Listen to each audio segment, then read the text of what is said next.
제가 여기까지 오기까지 12년 기다렸습니다. 저희 집에 그 대통령 아리를 앓고 있는 한 남자가 있는데 그 남자 때문에 왔습니다. 죄송합니다. 저는 뭐 도정책, 국가정책 이런 거를 발표할 좀 여력이 없어서 처음에 타운홀 미팅 한다고 했을 때 A4 5장을 썼고 선정됐을 때 3장을 썼고 오늘 한 장입니다. 대통령이 3분만 들어주실 수 있겠죠? 제가 더 빨리 읽겠습니다. 네. 안녕하세요. 저는 한라산 둘레길에서 남편과 함께 근무하고 있는 김영숙입니다. 제 남편은 한때 세월호 의인, 파란바지 의인으로 불렸던 김동수입니다. 세월호 참사 당일 남편은 침몰하는 세월호에서 자신의 목숨은 안중에도 없이 많은 사람을 구조했지만 그날의 기억에 갇힌 채 지금까지도 극심한 트라우마로 자해와 입터번을 반복하고 있습니다. 지금까지도 약에 의지해 겨우 하루를 버티는 삶을 살고 있습니다. 이런 남편에 대해 사람들은 살아 돌아왔으니 된 거 아니냐, 또 어떤 이들은 이미 보상을 다 받지 않았냐고 말합니다. 아버지가 사람들을 구하는 모습을 보고 큰딸은 응급구조사 근무원으로, 작은딸은 소방관이 되었습니다. 하지만 아버지의 고통을 함께 짊어진 결과 큰딸은 림프전이를 동반한 유방암 판정을 받아 힘든 치료 과정을 마쳤지만 지금은 뼈로 전이된 상태이며 작은딸은 감수성선암 진단 이후 태중의 아이를 잇는 아픔을 겪었습니다. 그럼에도 두 딸은 자신의 고통보다 아버지를 더 걱정하고 있습니다. 이런 상황 속에서 남편의 상태는 점점 더 악화되어 왔습니다.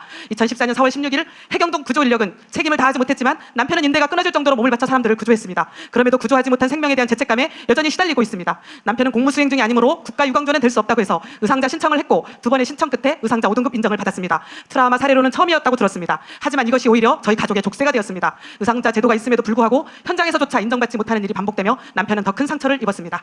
대통령님, 남편은 단지 눈앞에 생명을 한 사람이라도 더 구해야 한다는 생각뿐이었습니다. 구조한 사람보다 살려달라 외치던 사람들의 모습이 더 선명하게 남아 남편을 괴롭히고 있습니다. 참사 이전에는 평범했던 저희 가족이 오히려 사람을 구조한 이후 헤어날 수 없는 고통 속에 살고 있습니다.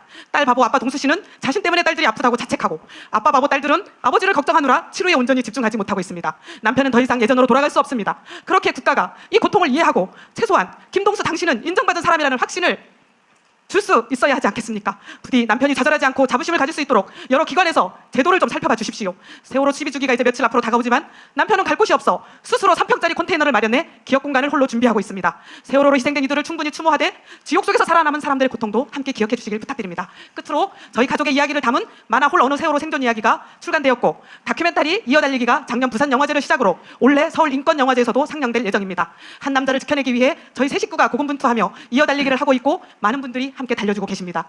대통령님께서 그 마지막 주자가 되어 결승 테이프를 끊어주신다면 더 바랄 것이 없겠습니다. 그리고 대통령님께서 언젠가 제 남편 김동수를 만날 기회가 있다면 제 남편에게 장하다, 고생 많았다고 한마디 건네주신다면 큰 위로가 될 것입니다. 의인의 삶이 불행이 아닌 해피엔딩으로 끝날 수 있도록, 그래서 더 많은 의인들이 한국 사회에 나올 수 있도록 도와주십시오. 감사합니다. 네.